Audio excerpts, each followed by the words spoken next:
안녕하세요. 시인 수필가 하태무의 책 읽어주는 여자 그 75번째 시간입니다. 여름이 아무리 모질게 덥다고 해도 이제 아침 저녁으로 선선한 가을 바람이 불기 시작합니다. 결실의 가을이 다가왔습니다. 우리의 1년 결실은 어떻게 될까요? 잘 마무리하시고 아름다운 가을을 맞이해 주시기 바랍니다.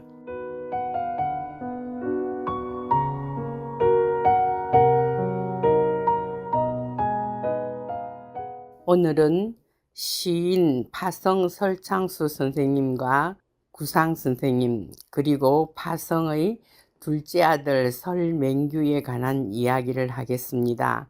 설맹규는 파성 선생님의 둘째 아들로 아주 어린 20살의 나이에 지리산 세석공원에서 유명을 달리한 요절한 시인입니다.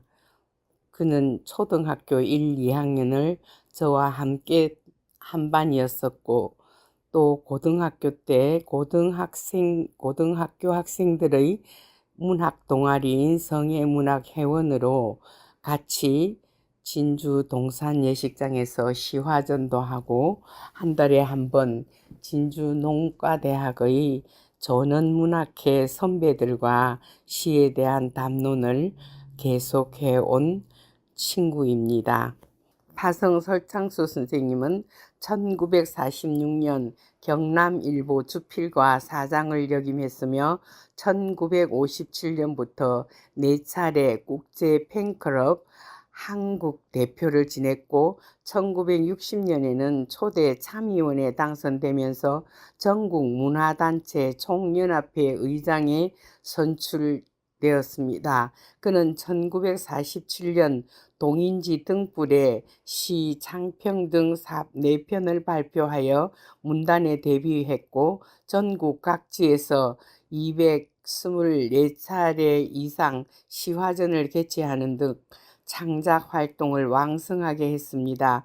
선생은 700여 편의 시와 다수 수필, 희곡을 남긴 진주 지역 문화예술계의 큰 어른이십니다. 그의 시에서는 민족혼과 예술혼을 찾아가는 힘든 여정을 볼 수 있으며 관념이나 틀에서 벗어나 영혼의 문을 두드리는 소리가 시로 표현되었습니다. 지방예술제의 시초인 제1회 영남예술제, 현재 개천예술제를 개최했고 지금까지 계속되고 있습니다. 이러한 문학적 업적을 모아 진주의 민간단체가 중심이 되어 파성선생 문학관을 건립한다는 말이 가슴을 뭉클합니다. 파성선생은 1935년 진주농과대학 현 경상국립대학교 21회 졸업생으로 학생 시절 단체에 가입하여 활동하다가 도의를 했고 니혼대학에서도 학생들에게 민족의식을 고취하는 등 항일운동에 앞장서다가 치안유지법 위반으로 옥고를 치렀습니다. 평생을 통해 민족의식과 예술혼을 심어주었고 특히 일제강점기에는 민족의식을 심어주는 데 앞장섰습니다. 이런 파성 선생님의 발자취는 의기사 비문에도 남아 있어서 더욱더 민족 사랑을 엿볼 수 있습니다. 며칠 전 공영토 박사에게서 전화가 왔습니다. 공영토 박사는 초등학교 설맹규랑 저랑 동창입니다. 맹규랑은 6학년 때 한 반으로 아주 극진히 친했었던 사람이라고 합니다. 그는 현재 전국적 명성을 얻고 있는 산청 유일의 특성화 고등학교인 경남간호고등학교 옛 송계고등학교 이사장을 지내고 있는 사람으로 국립산림과학원 임상공학부 재료성능과 재질연구성 부장을 지냈고 목재를 액화시켜 플라스틱과 같이 가볍고 쉽게 썩는 무공해 산소재를 만드는 기술을 국내 최초로 개발했던 사람입니다. 한국목재공학회를 이끄는 한 사람으로 국제학술대회도 주도했습니다.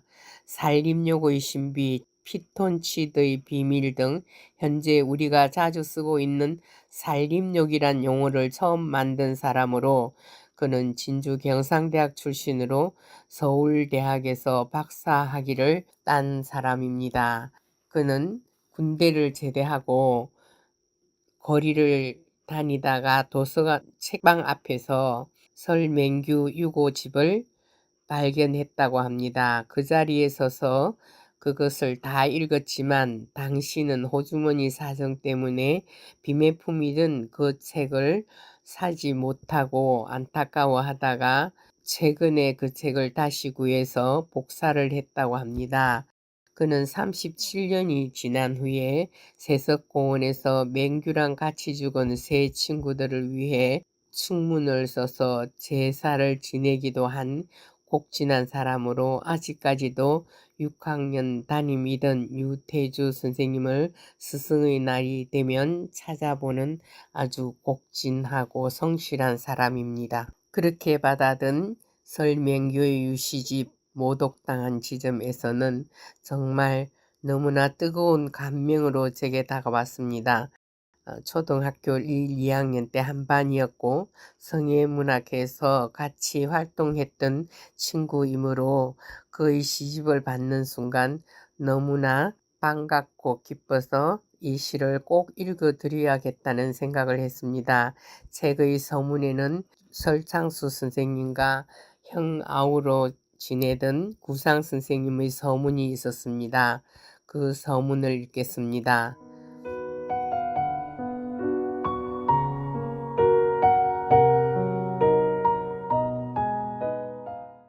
구상. 유고집의 주인공 맹규는 파성 설창수 사백의 둘째 아드님이었다.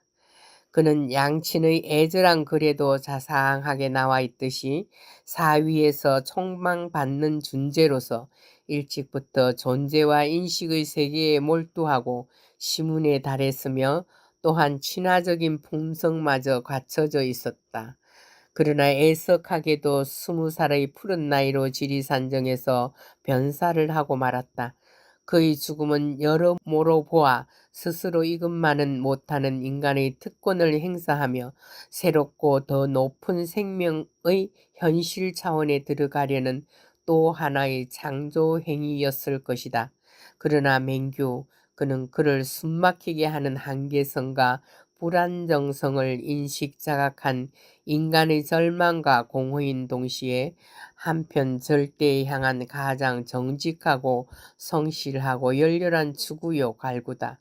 어쩌면 그의 상상만 해도 기가 찬 안비의 죽음도 자기 생명의 말살이기보다 누가 말했듯이 신도 짐승도 어찌할 수 없는, 그러나 맹규, 그는 그를 숨막히게 하는 우주의 불가지나 침묵이 채워야 할 공허가 아니라 절대자의 충만 속에 있음을 인식하지 못하고, 또 인간 존재의 파악에 있어서도 소명이 그 자체임을 자기 안에서 체험하기 전 자기 밖에서 감각적으로 그 해답을 구하는데 비극이 있었다고 하겠다.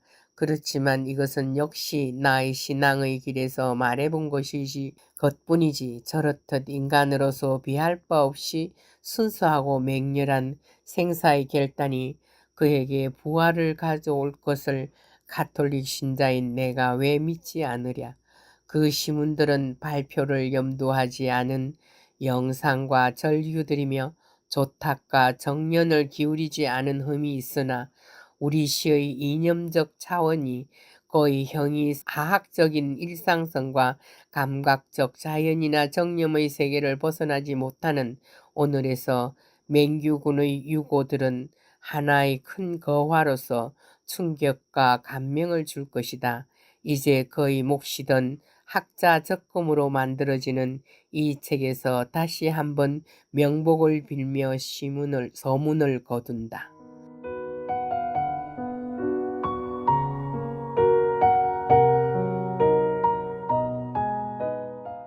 그리고 맹규의 작품이 35편 실려 있고 아버지의 고령사와 어머니의 고령사 2편이 있습니다.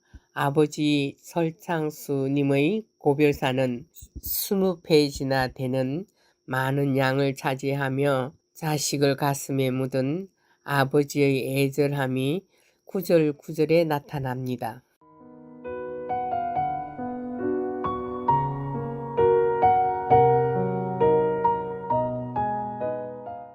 고별문. 철쭉꽃이 시들어간다. 맹아, 내가 떠나간 돌이 되었다. 내 하직의 그날을 둘러리 섰던 세석공원의 철쭉꽃바다는 마침 한창 때일 것이다. 맹아, 눈으로 볼 수가 없구나. 내 한목숨과 바꿈직하던 그 철쭉벌판 1500고지의 철쭉벌판, 그 꽃바다에 내 영혼이 머물러 있느냐? 영혼의 멸불멸을 알 길이 없다. 촛불의 초가 달아 촛불이 가듯 목숨의 빛이란 육신이 숨질 때 함께 가고 마는 것인가?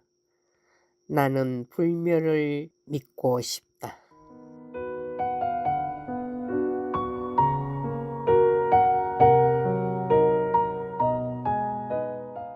이렇게 써내려간 고령사는 눈물 없이는 읽을 수가 없었습니다. 20페이지에 달합니다. 이제 맹규의 시 모독당한 지점에서 그 표제시를 읽겠습니다.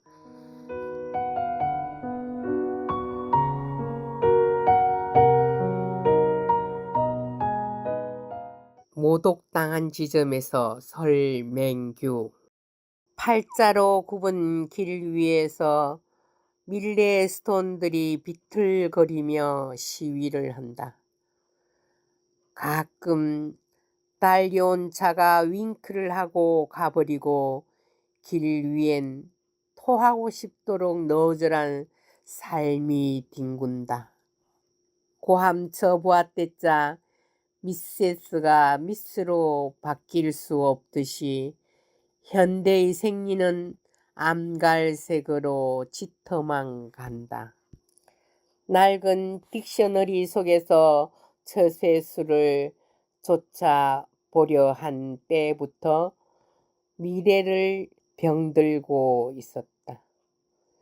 찰그머리 같은 삶의 애착, 후락한 초가 처마 및 새끼새를 문 구렁이가 도사리고 싸늘한 배암 눈 위를 피 뿌리며 도는 어미새 때문에 하늘이 높아야 하는 이유를 내일에야 겨우 알 것 같다. 배 타서 지끈지끈 밟고 싶은 어제가 있고 오늘이 있고 내일이 오고 지금도 어느 뒷골목에서 구데기 떼가 오늘을 좀 먹고 있다. 이제 열려진 길은 하나밖에 없다. 모든 밀레스톤에는 제로가 표시되어지고 길은 돌아오고 있다. 우주도 지구도 어미 뱃속으로 되돌아가 버려라.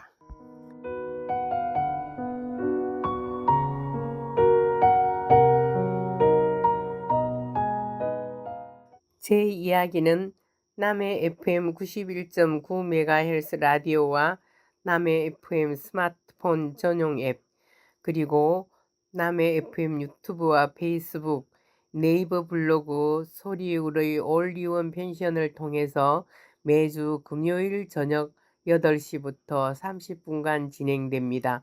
재방송은 매주 일요일 저녁 9시와 화요일 오후 5시 일주일 3차례 진행되고 있습니다.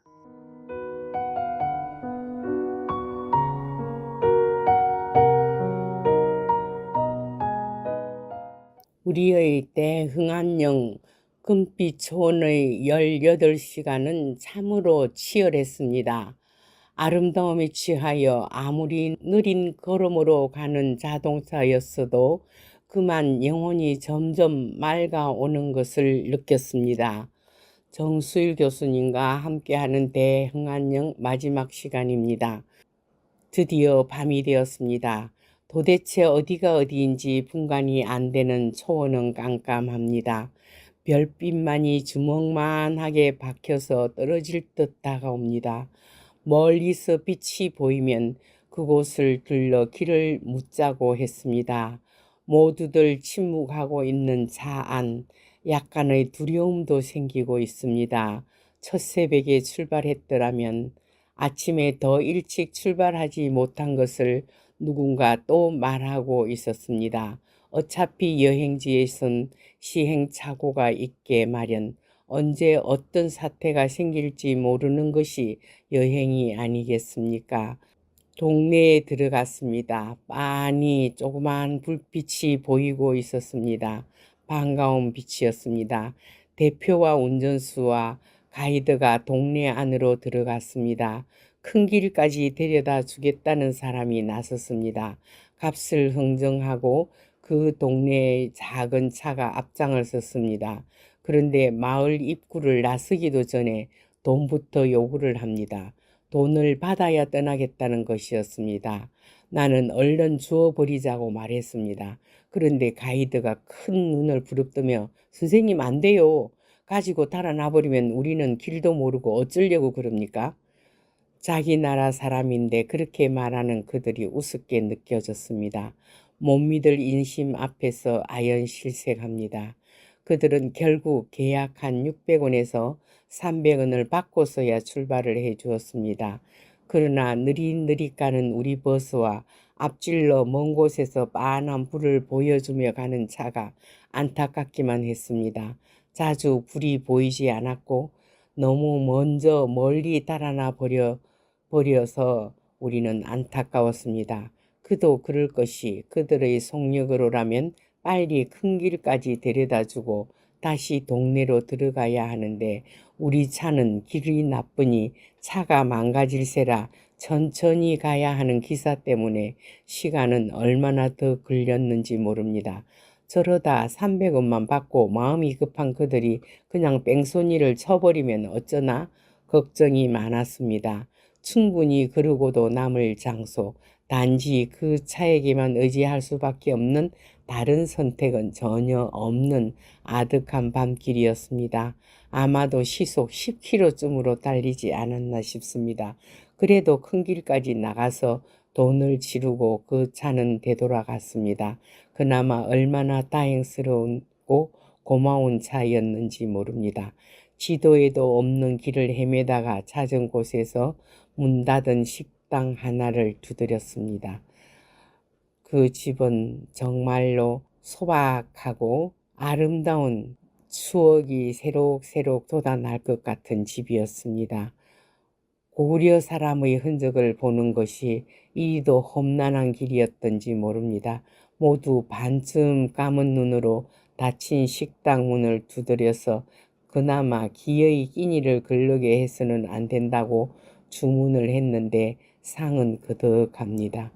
우리의 시골집 횃대포에 놓은 문양이 있습니다. 송악의 수가 주방과 객실 사이에 걸린 가리개. 그렇게 밤길을 달려왔을 때도 어릴 때 밤숲이 있었던 소남 작은 집에서 버스를 타기 위해 고갯길을 걸어야 했던 그날의 추억처럼 약간의 두려움도 있었지만 아련한 추억처럼 그 밤 대흥안령 길을 그 길고도 완만한 능선을 건넜습니다. 우리는 만주에서 우리의 형제인 중국, 교포, 조선족을 보았습니다. 이들은 우리가 버린 형제들이랍니다. 100년 전 굶주림과 일본의 학대에 못 이겨 어쩔 수 없이 이 땅을 떠났고 조국을 다시 찾겠다는 굳은 결심으로 살아왔다가 해방 후 갈라진 한반도를 바라보며 눈물을 흘리던 이들입니다. 우리는 만주 땅에서 중국이라는 타국에서 외국인이 아닌 외국인으로 살아가는 이들, 중국 교포들을 만났습니다. 소수민족으로서 많은 보이지 않는 차별 속에서도 민족의 긍지를 지키고 살고 있는 이들을 부끄러운 마음으로 만나보았습니다. 정판용 교수님이 말한 것처럼 그들은 중국으로 시집간 우리의 딸들입니다. 신정이 잘 살아야 한다고 힘주어 말하던 그분의 목소리가 귀에 들어옵니다. 그 땅에 고구려와 발해가 있었습니다. 한반도를 벗어나 만주와 중원을 호령했던 이들입니다. 독자적인 문화를 세우고 스스로 황제라고 생각했던 이들이 있습니다. 이들은 우리의 뿌리이며 우리의 과거입니다. 우리는 이들을 만났습니다. 이들의 목소리를 들었습니다. 우리한테 속 좁게 살지 말라고 외치는 이들의 목소리를 들었습니다.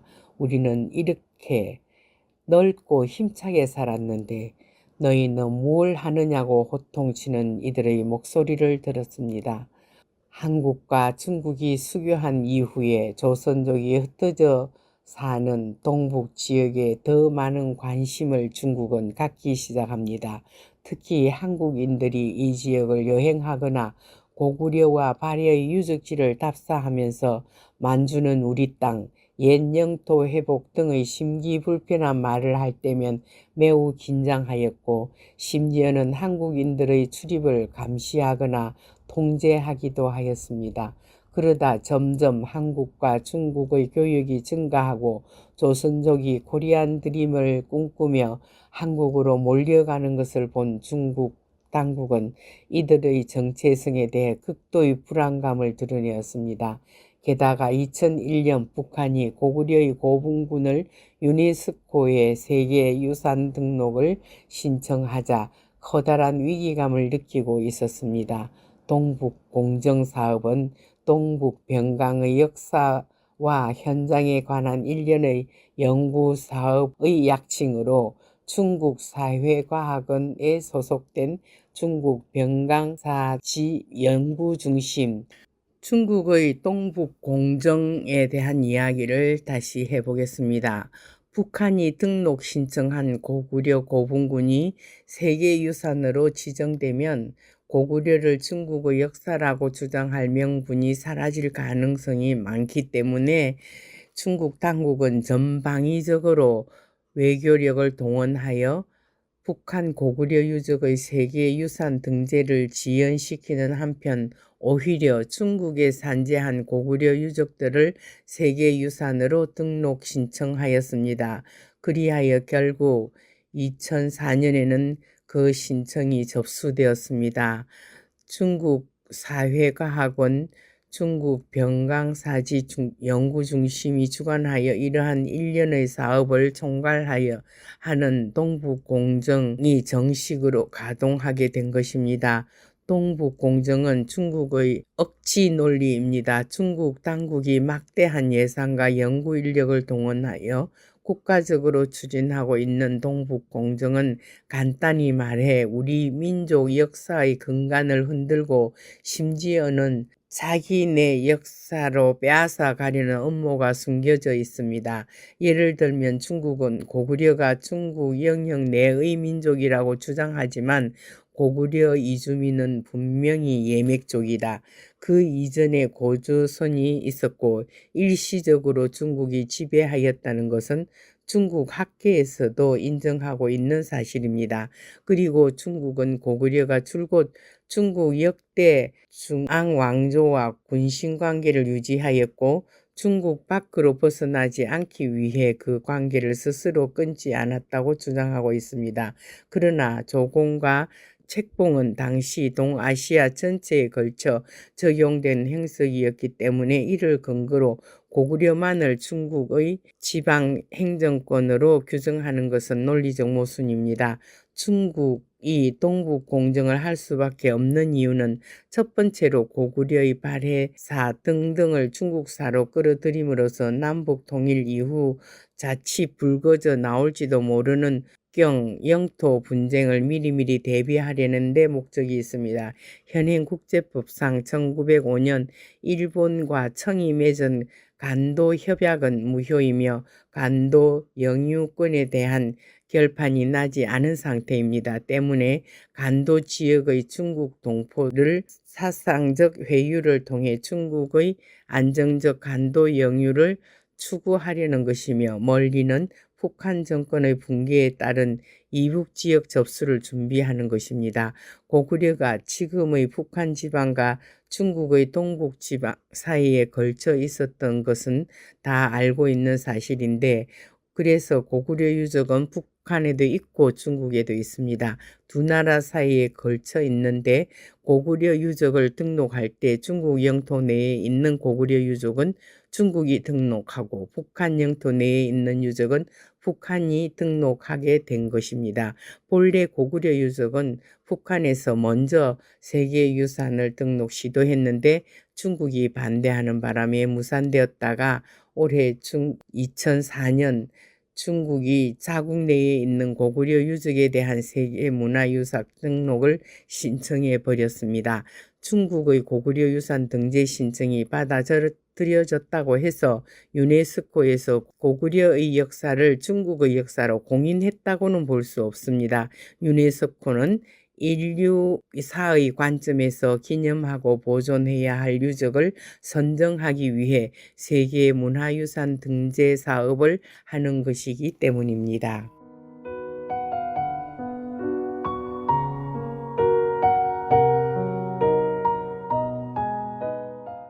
음악은 헨리 맨시니 미국 사람 1970년 상영된 영화 미래의 주제곡 집시의 바이올린을 듣겠습니다. 잘 들어주세요.